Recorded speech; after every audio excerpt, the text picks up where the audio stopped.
Ciao belli, let's go. Let's go back to some constructed video. Today I bring you one of my favorite card from Bloomberg, which is the Viper. Let's take a look at the deck. It's going to be called Leyline Viper, this deck, for very easy reason. This is the deck. So the two cards here are Leyline X and Rotomouth Viper. We live in a world of Pixie right now in Standard, and Leyline Axe is not very good against the Pixie. But in this deck we actually use it more as a Mox that as a, I should say Lotus Petal maybe, that as a artifact. And therefore, anyway, how the Viper works. So, to cast this spell, we can sack any number of non-land permanents. So we have a lot of cards, then make two permanents. So we have the case of the Filch Falcon, we have the Spyglass Siren, we have the Iridescent Vine Lasher that has Offspring, and the Speedful X-Mage. Then we have also, as artifact, equipment, Lava Spore Boots, because there is a super cool combo with these two cards. It's very cool when you can put a Viper on the battlefield, attach the boot, and then attack the same turn. And since we have a very strong artifact side of the deck, I prefer still Titan Blade instead of Nowhere to Run, which is the preferred two mana removal in black, because now we can power off another of my favorite card, which is Zoetic Glyph, which gives us a lot of speed and tempo, since this pretty much is a 5/4 that can attack as haste, and there's resilience and card advantage when the card is removed, because it let us discover free, and most of all of our deck is mana free mana or less, so we get something that we like most of all the time. Cryptic Coat is another forgotten maybe artifact, very good. Also in this case, two cards, two rectangle for one card. Maybe we don't want to sacrifice that too much, but this is something that fit in the context of the deck. And then we have two Duress, two Countdown to close the deck. And on the sideboard, so this is pretty much typical stuff. Let's see here. Another couple of Countdown, Ghost Vacuum, and Soul Guide Lantern for the Graveyard 8. We have a couple of negates, Go for the Throat, Glistening Deluge against the Convoke deck, one Shieldred and one Geeks Command. So this is going to be the deck. We are going to do one game in best of 3 on the latter and see how it will perform on this current meta. So let's take a look at this deck, which I like it very much. It's a bit tough to play, not super easy, because there is a friction between being aggro and then decide to sacrifice our spell and permanent to play Viper as quick as possible. So depending on the match, we can drop Viper quite safely, or be more conservative with our permanent, and also wait a little bit more. So let's see against what we play, because it's really dependent. This deck plays really in a different way depending on the deck finds in front of him. So this is interesting, because we don't have blue mana, but we have the Axe and a couple of 1-drop. So for example, if we put like the Axe on the Spiteful X-Mage on turn 3, it can already attack as a 4/4 Trample Double Strike. Is it good enough? I don't know if this is good enough. We have a removal spell. Yeah, sure. Let's try. I'm not sure this is correct. It's really tricky. If we don't find the third land, it's going to be a bit of a pain. Bad Mats 2/2/2 is going to mulligan. Maybe he was smarter than us.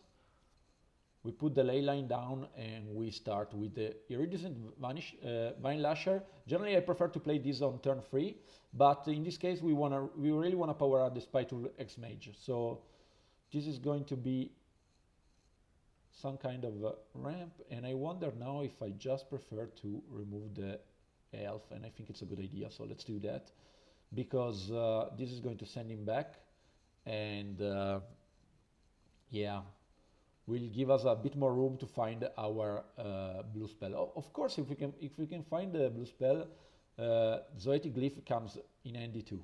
So yeah, so it's going to be again, and now, because of this, I think we can even... Okay, so we play this deck not play the Viper, so I don't think he will ever block, so this is a free attack. He will never block with the elves to save 1 damage, I don't think. If he does, good for him. It was a mistake on my part. Yeah. And so we cannot play the Viper. Not the best. So this is Legend. Yeah, interesting.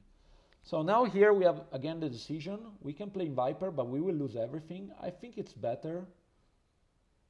We could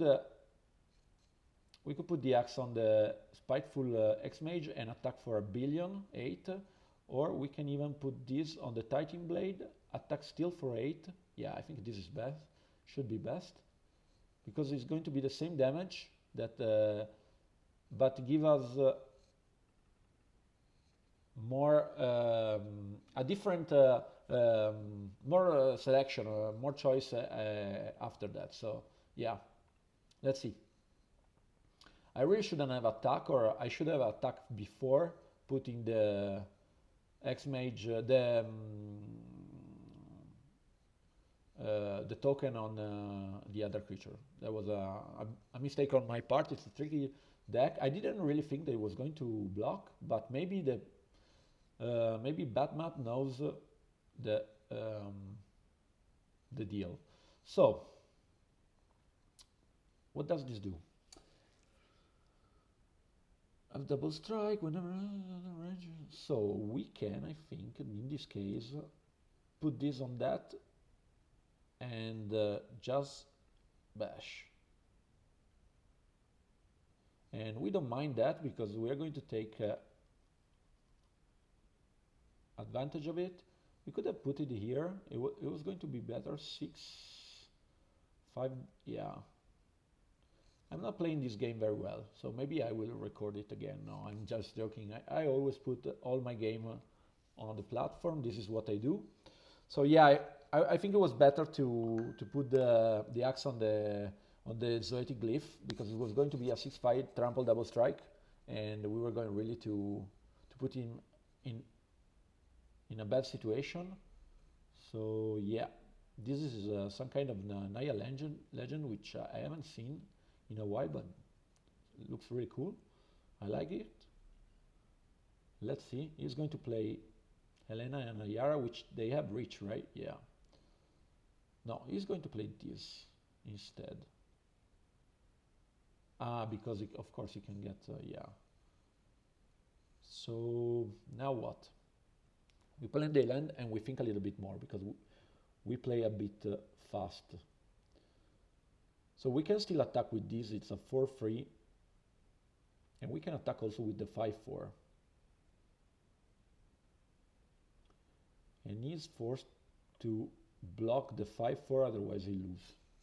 So yeah, he's going to lose a Yara, and I like that. Do we attack with this? It's going to make a difference? I don't think so. So maybe we keep this on the behind, to be sure to be able to block if needed. He has to block this, otherwise he's going to lose. Yeah, right. 2 to 1. I don't think is much of a difference. but yeah.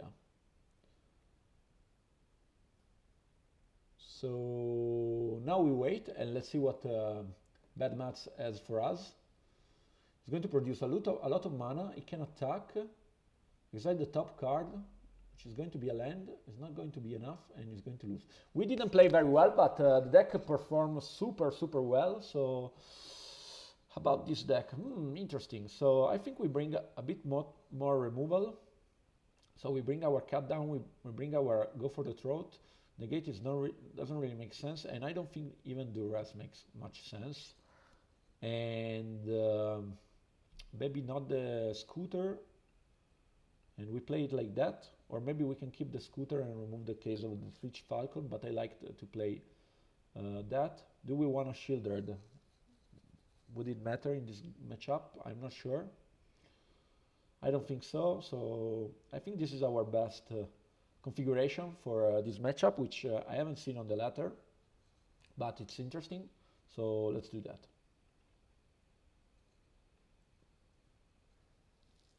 So match one we win, but we didn't play well. We could have closed it much faster, and we should have, because we should always improve our, try to play our best.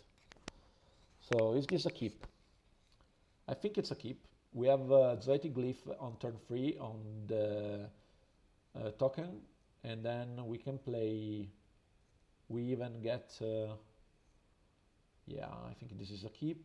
We cannot play cut down on turn 1, but we can play it on turn, yeah, we could play it on turn 1. So now do we wanna speed up things? Maybe. So we keep the Undercity Sewer later, see if we wanna scry something on the bottom when we have more information, and also in this way we have, so now we can definitely, we had cut down open and this, so definitely now we attack first, and then we're going to play the sewer, and any land now goes on the bottom. The mage is not doing much here, so I think we put it on the bottom. We're looking for more powerful threats.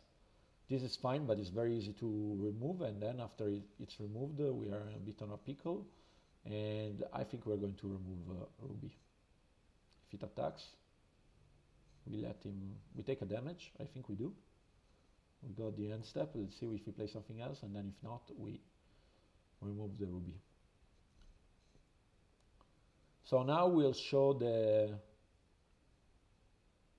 tempo of this deck, playing the Zoetic Glyph. This is attack already for a lot, turn 3 in Dimir, so 5-4 ace that leaves something on the back behind, there's nothing to be, and he has the attack to remove, but now we get some value on it, so it's not the worst, and we can represent it again, which is pretty good, I'd say. And we also have the Titan Blade. Should we play it?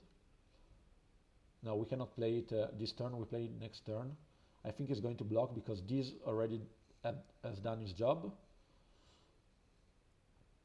And this is really the power of Zoetic Glyph with a lot of token and artifact that are around. I play this card. I try to play this card in a lot of decks. I like it in Pirates, and the Pirates is going to look, EZ Pirate is going to look very good after this release, Aether Drifts. I cannot wait to brew a pirate deck. So here what? So here we win, I think, because we Tight Blade, and he has to sacrifice, and he's already done. We would have put the, let's see, if it was really lethal, but yeah, anyway, a win is a win. Let's see, the battlefield is going to be 5, 6, 7, this is 3, 10, plus 1, 11. Yeah, it would be exactly lethal, so yeah. Good game, opponent. Let's take a look again of the deck.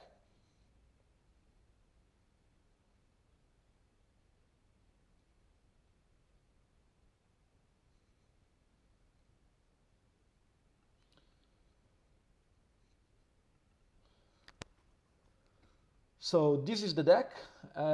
We haven't seen the Viper come down, but the aggro part was really enough. And yeah, the Zoetic Glyph, very good card, and is what made us win both games. And of course, if you have Leyline Axe on your first end, it's going to be good time for you. So this is the deck. Hope you enjoy. This is not exactly my brew. I mean, this base of deck I got it from Doomswake, which is a super good player and streamer. But adding Leyline Axe was my idea, and I twitch a little bit with all the